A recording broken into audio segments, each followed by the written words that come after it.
Shirika chini ya mwavuli wa Savelamu yamesema wengi wa wavuvi wanaendelea kuhangaika wakisubiri fidia ambayo iliidhinishwa na mahakama mwaka 2018.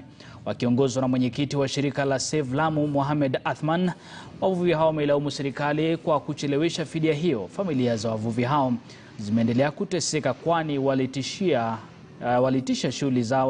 shughuli zao za kujitafutia riziki baada ya maeneo yao ya kuvua kuharibiwa na ujenzi wa bandari. Fidia iliyoidhinishwa ni jumla ya shilingi bilioni 1.7 na inalenga kunufaisha takriban wavuvi 4,700. Kusema kweli pia hatujalikwa kwenda kufungua poti, ingawa kuna mambo yetu fulani bado hajakamilika, lakini tuliweza pia kustahi serikali na kuipa support serikali kufungua port, lakini kusudi kinyume chake ni paka yale mambo ya uvuvi tuweze kuzingatiwa.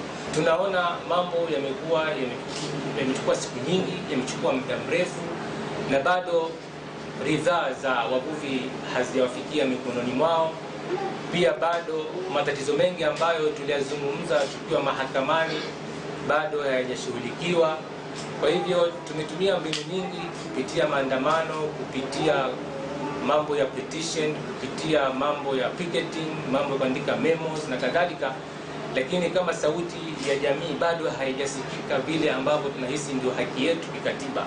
Tunaomba sisi kama jamii, kama mashirika, kwanza kuwe na upeanaji wa habari, tuwe tunaelezewa mambo yote yanayofanyika pale bandarini. Pili, wavuvi ile muda wa wao kupata compensation